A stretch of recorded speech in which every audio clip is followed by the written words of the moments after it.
Laissez-moi introduire l'offrande florale offerte par une des églises branches de l'étranger. Nous glorifions Dieu le Père qui nous a guidés jusqu'à ce que nous avons célébré le 18e anniversaire de notre Église. Nous sommes très reconnaissants que nous puissions expérimenter la grâce et la puissance de Dieu. Nous sommes les témoins vivants de la puissance des bergers, les paroles de vie qui nous ont changé, qui nous ont renouvelés. Nous, notre Église branche, nous souhaitons être unis avec notre pasteur principal et accomplir nos tâches avec audace et devenir le véritable fruit de l'évangile de la sanctification. Chers frères et sœurs en Christ, la semaine passée, nous avons examiné la définition biblique et les caractéristiques de l'hérésie. Les hérétiques auxquels Dieu fait référence sont ceux qui renient le Maître et qui les a rachetés. Essentiellement, ceux qui renient Jésus-Christ. À l'époque de l'Église primitive, il existait une idéologie gnostique hérétique. Et cela s'appelait le gnosticisme. Gnose vient du mot grec signifiant connaissance. Les gens qui suivaient cette doctrine croyaient que tant que l'on connaissait Dieu, on n'était pas obligé de vivre moralement. Cela considérait l'âme et le cœur comme des choses distinctes, et ce qui signifiait que votre âme pouvait être sauvée même si le corps péchait. Il disait que votre corps peut pécher et votre corps va se transformer en poussière et votre esprit reste propre et votre esprit va au ciel. C'est ce qu'il déclarait. Et il dit également que Jésus-Christ soit le Fils de Dieu qui est venu sur terre dans la chair et mort sur la croix et ressuscité, monté au ciel pour nous sauver.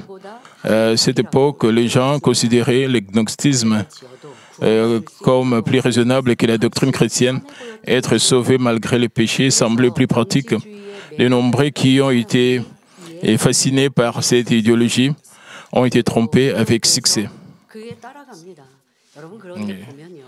Ils ont été trompés, ils ont suivi cette doctrine. La raison pour laquelle les gens étaient trompés, parce qu'ils voulaient être convenables, ils voulaient la facilité, et ils pensaient que cela semble très bon, même si nous péchons, nous irons mais au fond de leur cœur.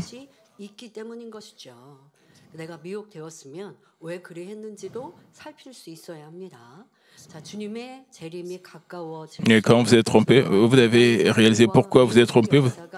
À mesure que la seconde venue du Seigneur se rapproche, il y a une augmentation des idées hérétiques et des illusions qui font que beaucoup perdent leur discernement spirituel et s'interrogent spirituellement. Puisse la capacité de discerner avec précision vous parvenir alors que nous examinons l'Antéchrist qui est une hérésie et comment discerner entre l'esprit de vérité et l'esprit d'erreur. Et chers frères et sœurs en Christ, c'est un cours naturel pour les enfants de ressembler à leurs parents. Les enfants de Dieu devraient donc aussi ressembler à Dieu le Père. 1 Jean 2, 29 dit « Si vous savez qu'il est juste, reconnaissez que quiconque pratique la justice est né de lui. » Cela signifie que si vous regardez quelqu'un qui ressemble à Dieu et marche dans la justice, il sera clair que cette personne est un enfant né du Dieu juste. Mais peu importe combien de fois une personne qui pratique l'injustice dit « Seigneur, je crois », elle n'a rien à voir avec Dieu qui est lumière. Ces gens appartiennent aux ténèbres, juste comme nous les trouvons dans 1 Jean 3, 8. Celui qui pêche est du diable, car le diable pêche dès le commencement. Au lieu de cela, 1 Jean 3, 9 nous dit que quiconque est né de Dieu ne pratique pas le péché parce que la sémence de Dieu, en d'autres termes, la parole de Dieu demeure à lui et il ne peut pécher car il est né de Dieu.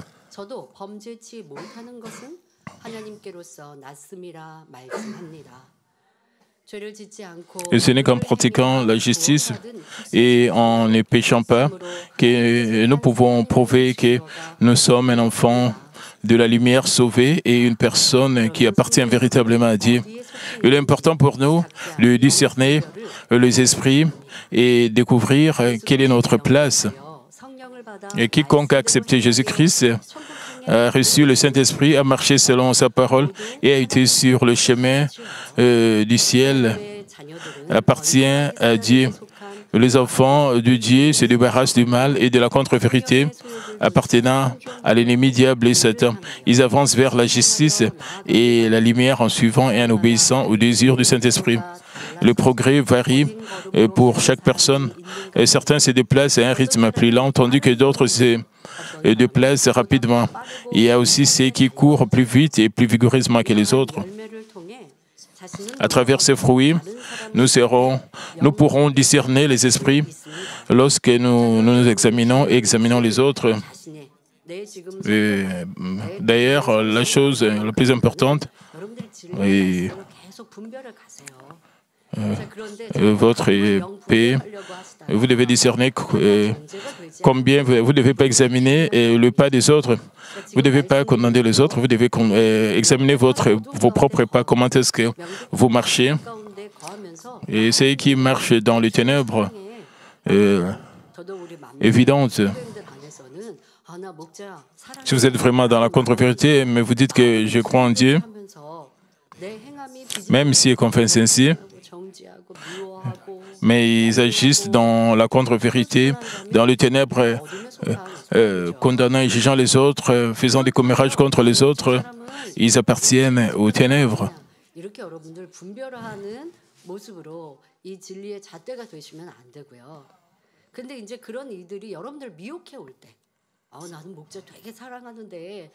Quand d'autres personnes essaient de vous tromper, disant « j'aime le pasteur principal, j'aime le berger », ils essaient de vous tromper et ils font des commérages contre les autres devant vous.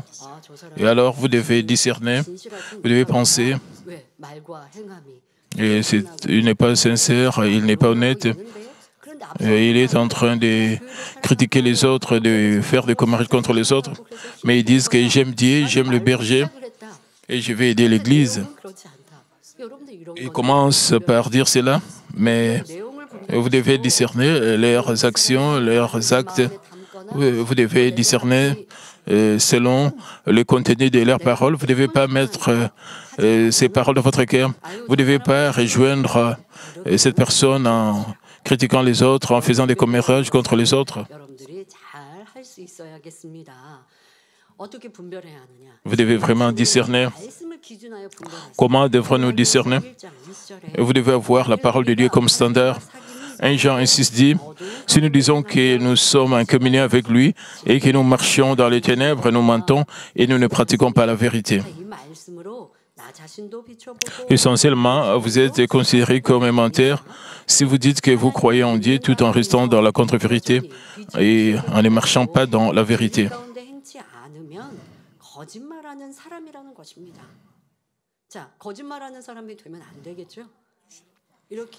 Nous ne devons pas être des menteurs. Nous devons discerner si vous appartenez à la vérité ou à la fausseté, ou peut-être vous êtes un menteur. Il existe également d'autres exemples dans la Bible où les gens sont spécifiquement qualifiés de menteurs. Il s'agit généralement de mensonges spirituels plutôt que des mensonges charnels qui constituent des déclarations différentes de la vérité. 1 Jean 2,4 nous dit, « Celui qui dit « Je l'ai connu » et qui ne garde pas ses commandements est un menteur, et la vérité n'est point en lui. » 1 Jean 4,20 dit également, « Si quelqu'un dit « J'aime Dieu » et qu'il haït son frère, c'est un menteur. » Et avec ces paroles, vous devez vous discerner vous-même. Vous devez... certains peuvent essayer de vous réconforter, de vous féliciter.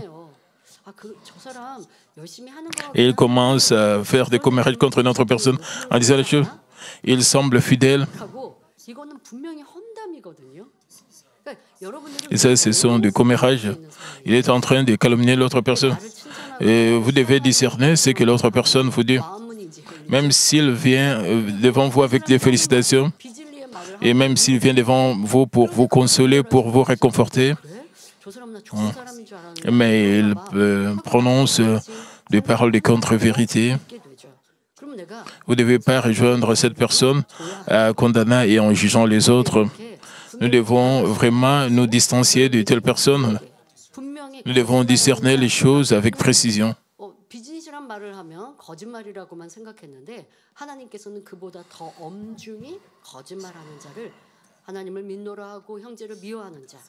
Et Dieu dit, si vous dites que vous croyez en Dieu et vous le détestez ou vous haïssez votre frère, Dieu dit que vous êtes un menteur. En outre, 1 Jean 2, 22 dit, qui est menteur, sinon c'est lui qui nie que Jésus-Christ est le Christ, et celui-là est l'Antéchrist, qui nie le Père et le Fils.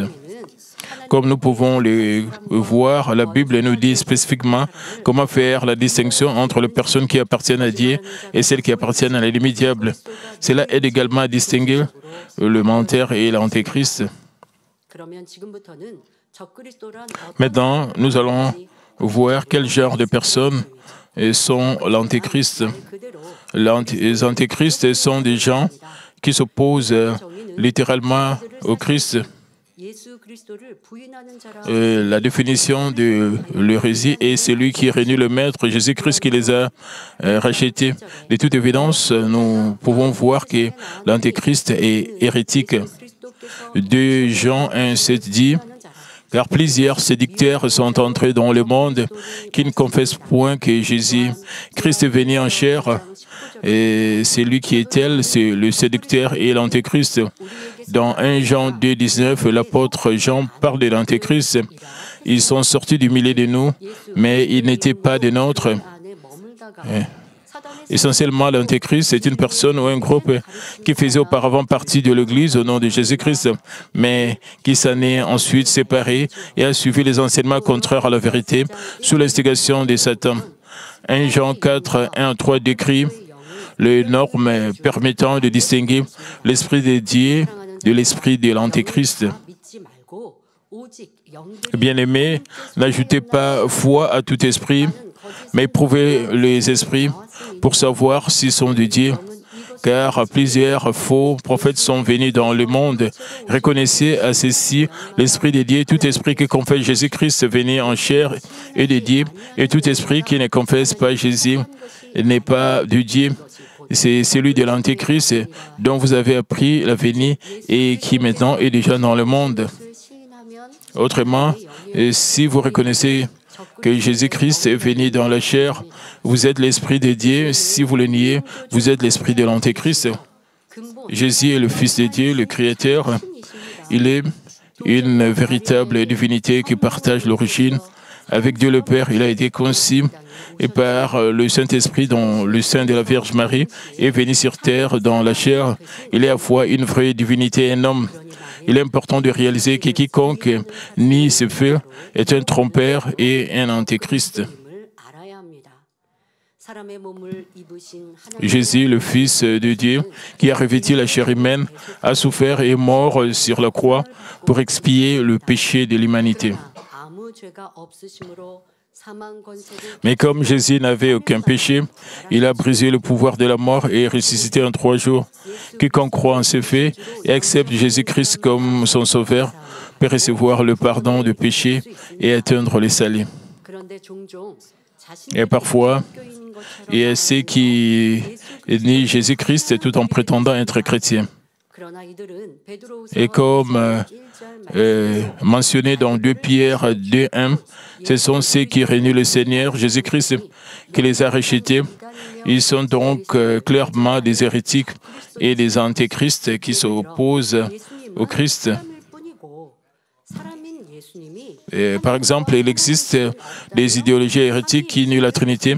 Ils disent que Jésus n'est qu'un homme et comme il ne peut pas être un avec Dieu, Jésus étant à la fois un homme et Dieu, et les 3 entités, Père, Fils et Saint-Esprit, étant une seule, est absolument incompréhensible avec les pensées charnelles.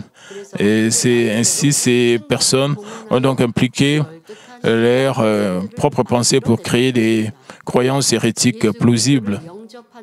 Il existe également des hérésies et qui prétendent qu'il existe une autre voie du salut qui est celle d'accepter Jésus-Christ et ne reconnaissent pas la résurrection de Jésus et croient que Jésus n'a pas réussi à sauver l'humanité parce qu'il est mort sur la croix. Et certains prétendent donc que notre Sauveur doit venir et que ces sauveurs, ces hérétiques déforment la Bible pour étayer leurs affirmations. Il y a aussi des hérétiques qui disent qu'il existe une autre façon de recevoir les saluts que d'accepter Jésus-Christ.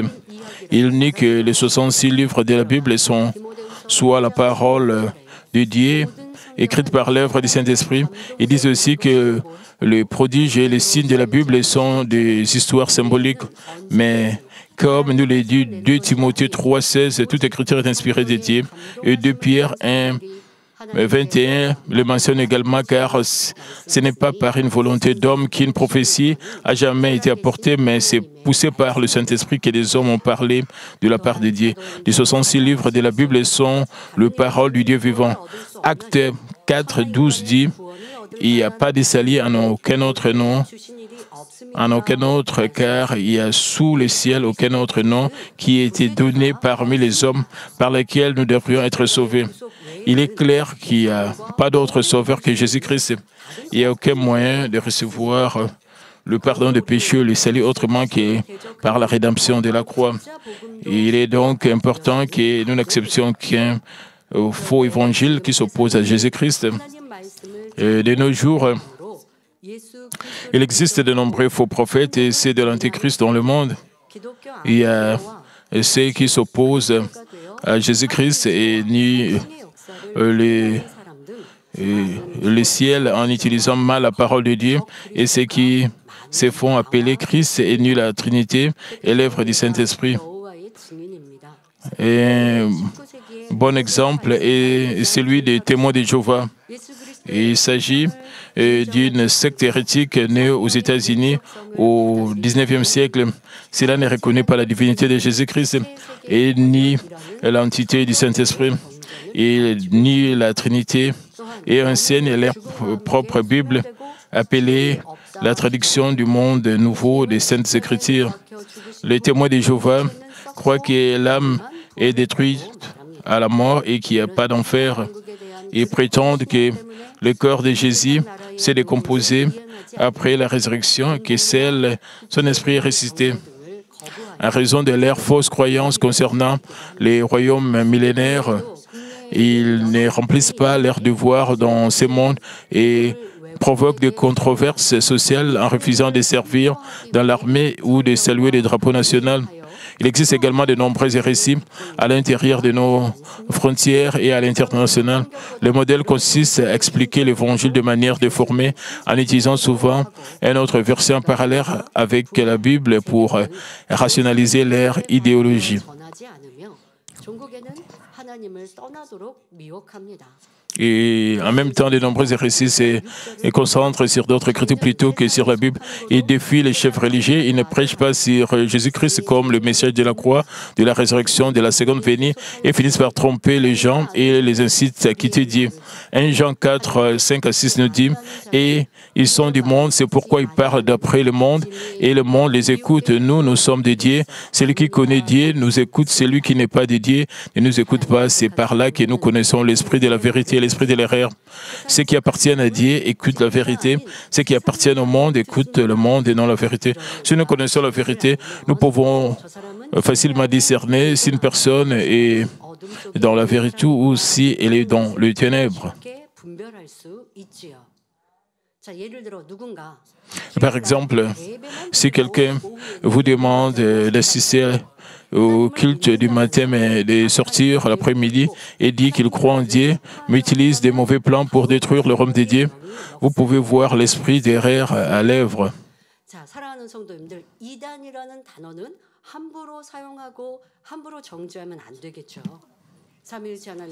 Vous ne devez pas utiliser imprudemment le mot hérésie.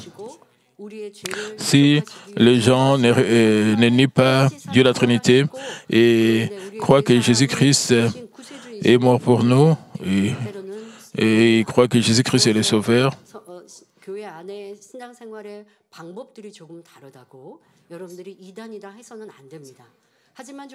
mais d'autres disent qu'il y a d'autres voies de croire. Et une fois aussi longtemps qu'ils prêchent la Bible et croient en Dieu la Trinité et croient en Jésus-Christ, nous ne pouvons pas les appeler hérétiques. Il y a aussi des gens qui ne prêchent pas correctement la Bible et prétendent croire en Dieu, mais en réalité, ils sont en train de conduire les autres vers la mauvaise voie et ils recherchent leur propre intérêt. Et ça, c'est l'esprit derrière et qui est à l'œuvre quand on voit de tels gens. Il y a des hérétiques.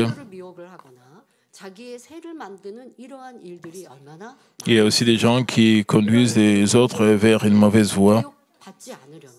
Et quand nous voyons ces choses arriver pour nous prévenir d'être trompés, la vérité est prêchée. Disons que certains prédicateurs, 60% de leur message, c'est la vérité, 40% c'est la contre-vérité. Même s'il prétend de dire, même s'il dit que Jésus est mort pour nos péchés, et il dit cela parce que les hommes sont faibles et nous pouvons commettre le péché, et c'est bon de commettre le péché, nous pouvons nous repentir. Ce n'est pas un problème de Dieu le Père va nous comprendre. Qu'est-ce que c'est là? Il y a des gens qui prêchent d'une telle manière. C'est juste que Jésus est mort pour nos péchés, il nous a pardonné de nos péchés, mais ils disent que l'homme ne peut pas se débarrasser de péché. Et c'est vraiment étrange, c'est pas juste.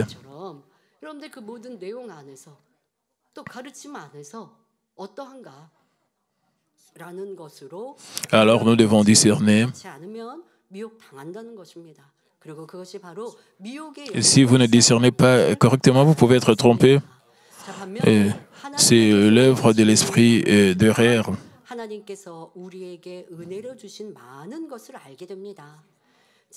Et si nous recevons l'esprit de vérité de Dieu, nous connaîtrons beaucoup de choses que Dieu nous a données par grâce.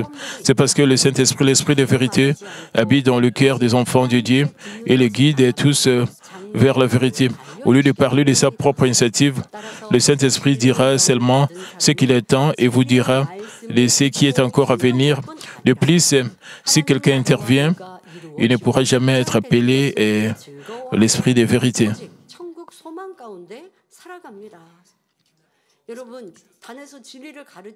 Si quelqu'un essaie d'interférer, il ne pourra jamais être appelé l'esprit de vérité.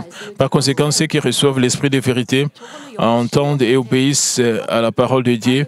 Ils se réjouissent également du royaume de Dieu et de sa justice élargie et accomplie et ne vivent que dans l'espérance du ciel. Si quelqu'un lit un troupeau et condamne d'autres églises, et l'église aussi doit les suivre. Je suis prudente aussi à ce sujet.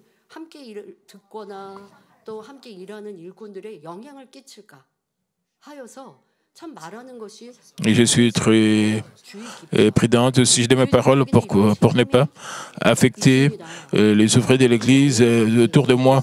Le pasteur a une telle responsabilité parce que les troupeaux de pasteurs sont affectés par le pasteur lui-même.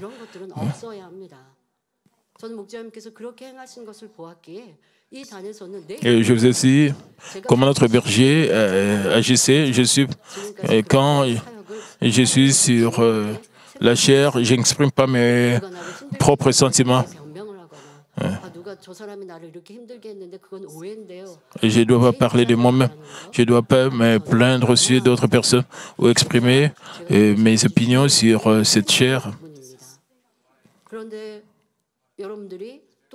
Et je pense que c'est très important.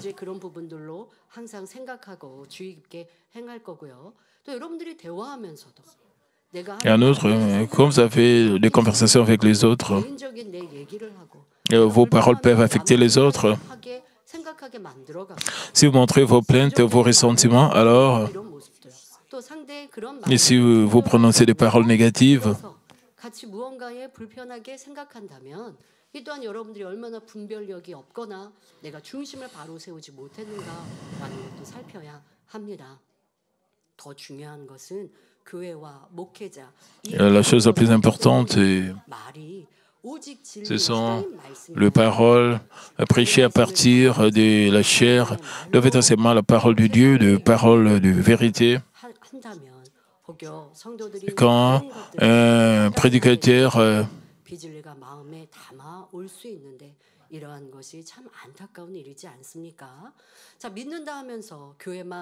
dit des choses qui ne sont pas justes, et cela va affecter aussi la congrégation.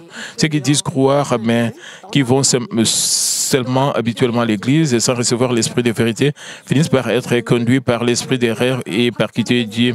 De plus, si quelqu'un se sent jaloux de l'expansion du royaume de Dieu, calomnie l'Église ou calomnie sur ses frères dans la foi, cela ne peut pas être l'esprit de vérité. L'apôtre Paul a également subi de nombreuses persécutions de la part des Juifs à cause de leur jalousie. Dans Actes 24:5, les Juifs accusèrent l'apôtre Paul devant le gouverneur et dirent « Nous avons trouvé cet homme qui est une peste, qui excite des divisions parmi tous les Juifs du monde, qui est chef de la secte de Nazaréens. » Sans connaître la signification spirituelle de l'hérésie, ils ont condamné l'apôtre Paul comme un meneur hérétique, simplement parce que l'évangile prêché était différent de ce qu'il croyait.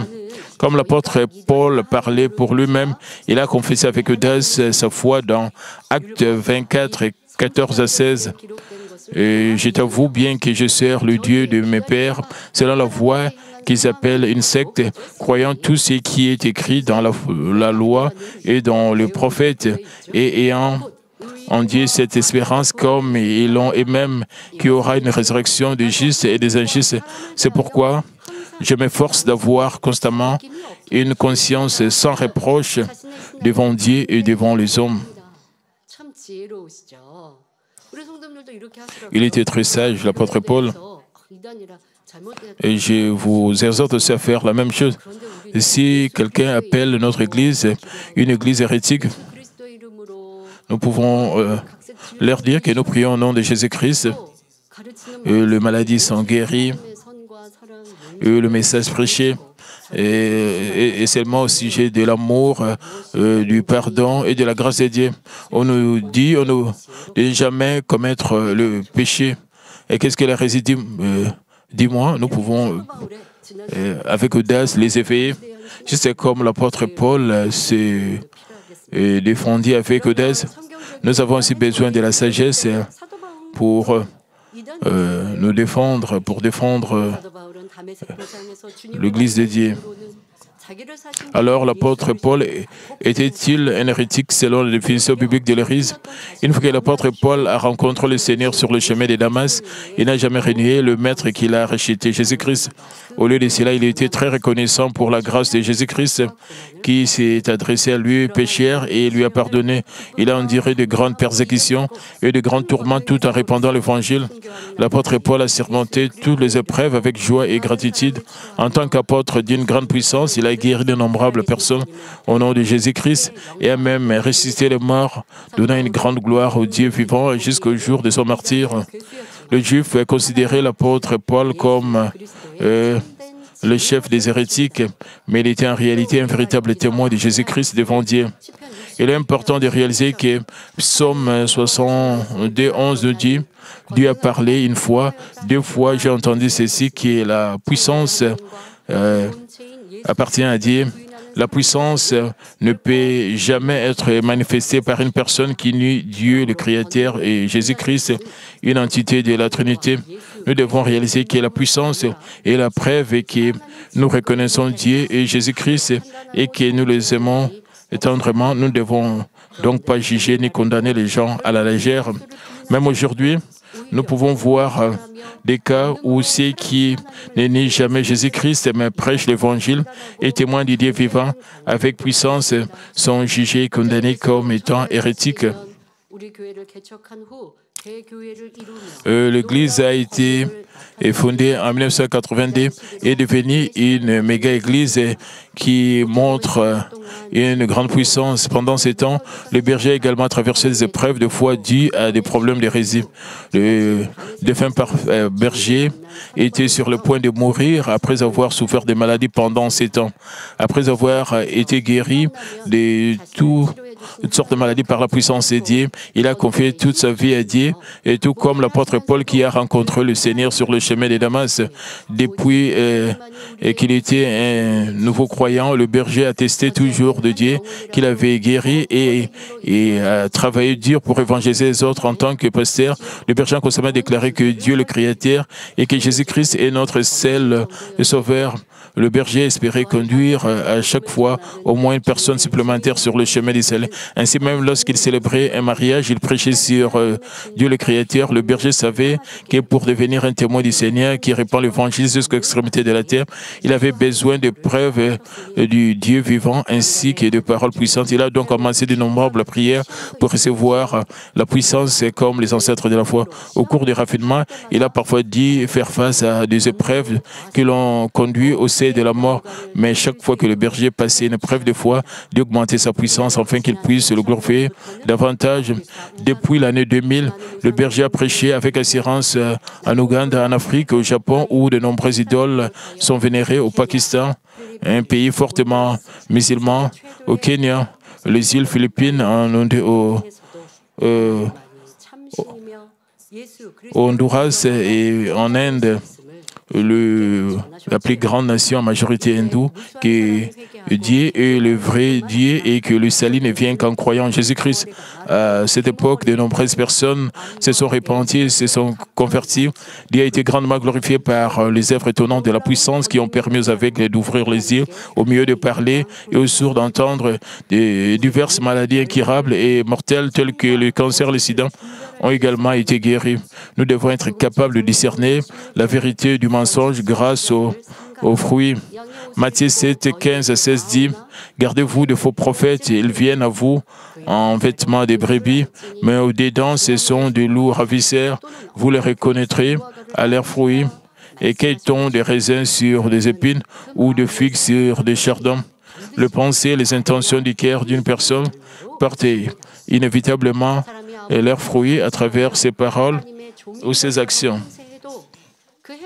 Peu importe à quel point une personne prétend être sainte et agit comme si elle était un serviteur de Dieu, si elle porte le fruit du mal et de l'iniquité comme la haine, l'envie et la jalousie plutôt que le fruit de la vérité, de la bonté et de la justice, alors elle est qualifiée de faux prophète. De plus, si un pasteur attaque l'un des membres de son église, s'il déteste ses membres et ne donne pas les tâches à ses membres, c'est pas un vrai pasteur. Nous devons bien discerner par la vérité. Le pasteur doit prêcher au sujet de l'amour, de la grâce et du pardon. Juste parce qu'un des membres ne le suit pas, s'il le rejette, il ne donne pas à ses membres une tâche de l'ancienne. Comment est-ce que nous pouvons appeler un tel pasteur un vrai pasteur? Vous devez bien discerner les choses. Dans chaque affaire où vous vous trouvez, vous devez bien discerner les choses avec la parole de Dieu. Et juste parce que notre personne vous félicite, même s'il vous félicite, vous devez discerner par la vérité. Et s'il parle de la contre-vérité, agit dans la contre-vérité, vous ne devez pas suivre une telle personne.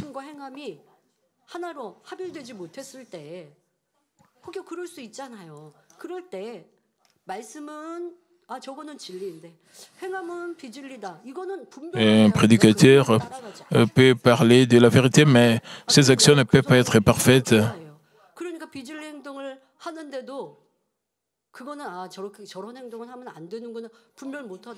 Mais si vous suivez son comportement de contre-vérité ou ses actions de contre-vérité, vous devez bien discerner les choses. C'est pour cela un pasteur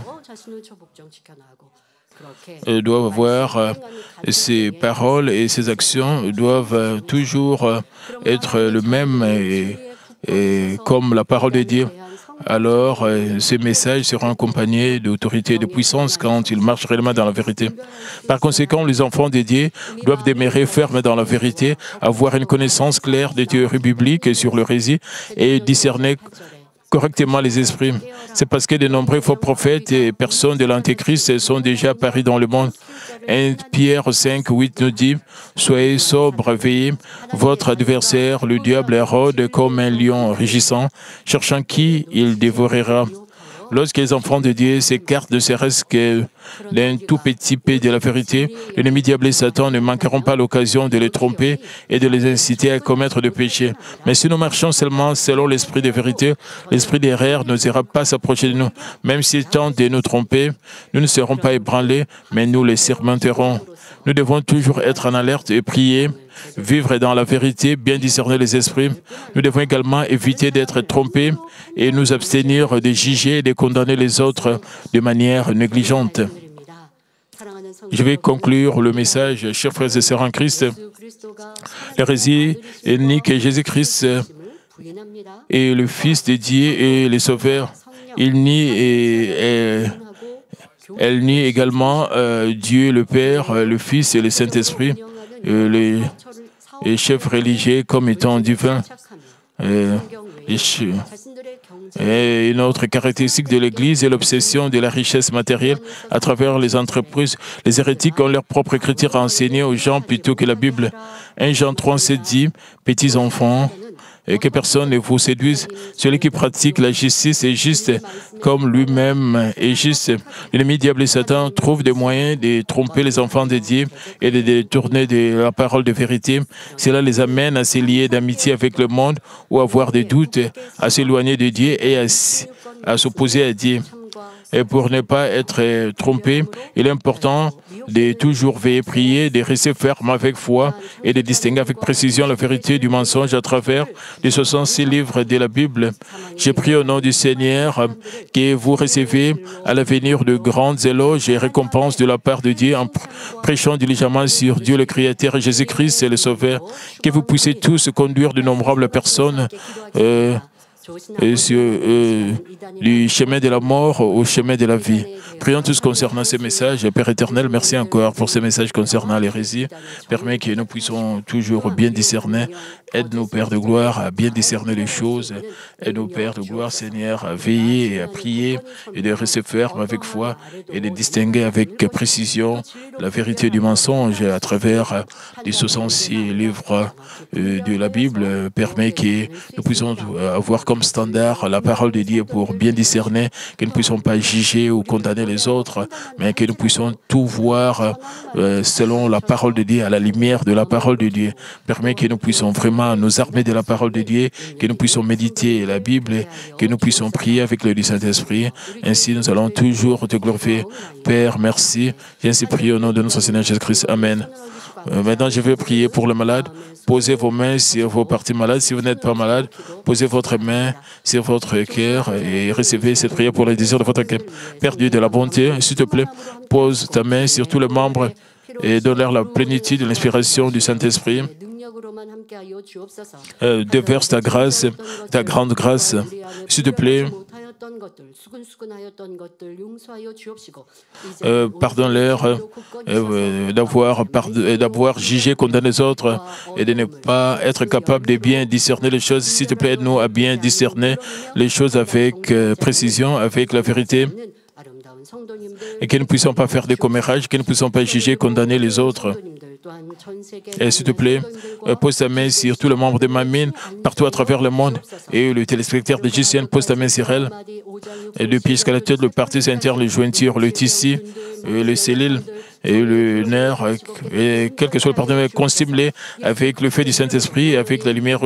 J'ordonne au nom du Seigneur Jésus-Christ, toutes sortes de maladies, germes et virus, et soient purifiés, soient quittez-les. Et Père, et toutes sortes de maladies contagieuses, et toutes maladies terminales et incurables soient consumées avec la puissance la plus élevée de la création, soyez purifiés, soyez guéris, et s'il te plaît, fortifie-les, et s'il te plaît, pose ta main sur tous tes enfants et qui sont sur de l'huile de l'hôpital, permet qu'ils puissent se repentir, qu'ils puissent se détourner, et Père, guéris-les, Père, fortifie-les, qu'ils puissent bien voir, qu'ils puissent bien entendre. Et Père, Seigneur, guéris-les de tout ce qui est des maladies innées. Et Père, purifie-les, Père, purifiez-les, et permet qu'ils puissent être fortifiés, qu'ils puissent s'élever, qu'ils puissent marcher dans la force à leurs os, à leurs cellules. Père, qui protège tout ce qui est des diables, Seigneur, qu'ils puissent dégager l'arôme de Christ, qu'ils ne puissent pas vivre dans le monde, dans le péché, qu'ils puissent mener une vie sanctifiée, dans la force fortifie-les, Père, et rendre capables d'échanger pour devenir des enfants de lumière. Protège aussi leur famille et que leur famille soit évangélisée, Père. Et s'il te plaît, et que nos étudiants puissent vivre dans la lumière, qu'ils soient fidèles à leurs études, dans la ferveur et la passion de bien étudier, Père, merci. S'il te plaît, protège tous les membres des Manmin, protège-les toujours. Et s'il te plaît, protège-les avec le feu du Saint-Esprit, avec tes yeux enflammés et pendant la semaine. Merci. J'ai ainsi prié au nom de notre Seigneur Jésus-Christ. Amen.